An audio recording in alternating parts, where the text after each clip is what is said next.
Hi all. I promised that I would keep a timer, so I will do so. So thank you first to the program committee for the opportunity to present this presentation. I'm with the Internet Society. We are a US-based charity. We believe that the Internet is for everyone, and we work collaboratively with the technical community, with policymakers, with user organizations to allow the Internet to grow and to become stronger.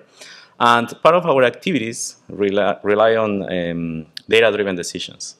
We have a project that is called Pulse, perhaps you are familiar with it, in which we curate data from trusted sources to help everyone, policymakers, decision makers in general, to understand the health, availability, and evolution of the internet.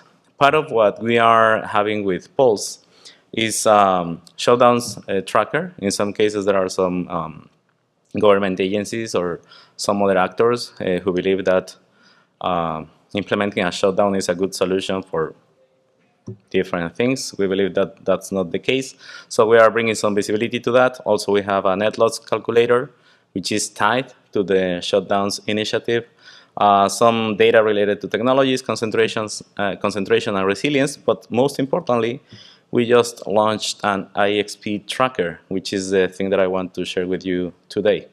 We have this current version in which, in general, we offer a quick glimpse of the IXPs all over the world. We have different views. In general, the IXP tracker is used to monitor the growth and development of the IXPs in different regions.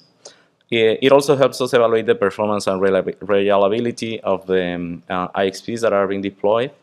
We believe that that facilitates network optimization, but also fosters community engagement. We are working with regional IXP associations, with specific IXPs to create this sense of community. In some cases, that's the first step, especially in places in which the peering ecosystem is not that strong.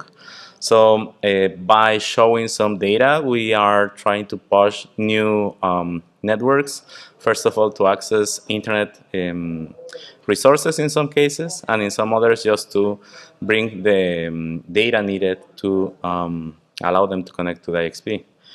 The components for the IXP tracker are specifically for this set of data. We are relying on PeeringDB and the data provided by PCH. We are using their APIs. In general, what we are doing is relying on open data, on open initiatives, because that would allow us to rely on our partners to do so. We have a set of data partners to curate our results. And this is a global view of the IXP tracker. In that, you can see the growth of IXP capacity and also the growth in membership all over the world. We have the top 10 countries or territories by IXP coverage in that list. But also we have a country view. In this case, of course, I'm showing Canada, in which we have listed 34 active internet exchange points, in which we can see also the list of them in one of the views. But also we can go to a specific view for each of the IXPs. In this case, I'm choosing Toronto IXP because Toronto, of course. We are showing some graphs regarding the members by the country of registration of the AS, the types of ASNs that are joining this IXP, and these graphs of growth over time. This is a pretty basic view of the IXP tracker because this is the initial version. But we are working on a second version, a more comprehensive view in which we are going to offer also a view at the level of the autonomous system, in which we will see to which IXPs a specific AS is connected to. We will be also able to check this view at the prefix level, and we will be able to compare two IXPs. Specifically, something that I would like also to share with you is that we are working on a network benefits calculator, because we've seen that in some cases there are some countries, some territories in which, as I was telling you, the peering community is not that strong, in which the utility to peer is not that clear. So we are trying to work on a calculator, so to speak, that could be shown to network operators to estimate their networking benefits, but also the economic benefits of peering. We've seen in some other countries, because we are working in different regions, that joining an IXP is good from the networking perspective. That's one of the things that we are defending the most, because we are advocating in favor of internet resiliency, because we believe that IXPs are essential to increase the network resiliency. But also, we recognize that some small and medium operators need to see the economic benefit in joining an IXP. So we are working on this study, on this calculator of networking benefits of peering, but also the economic benefits of peering. In fact, there are some opportunities for some economists to join the team on an interim basis to help us with this analysis. But more specifically, I would like to invite you to provide your comments, to provide your views. Also, if you have questions.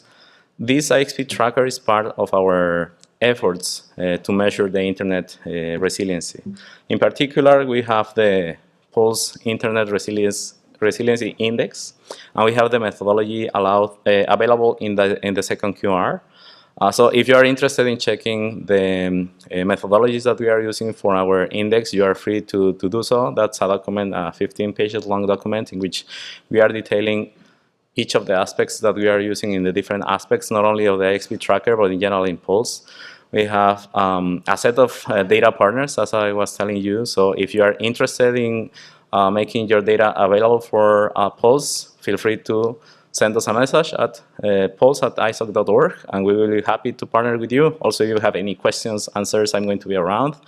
And the team is ready to contribute and to answer any questions in the email address. And with that, I will thank you for your attention, and also thank you again to the program committee for accepting this proposal.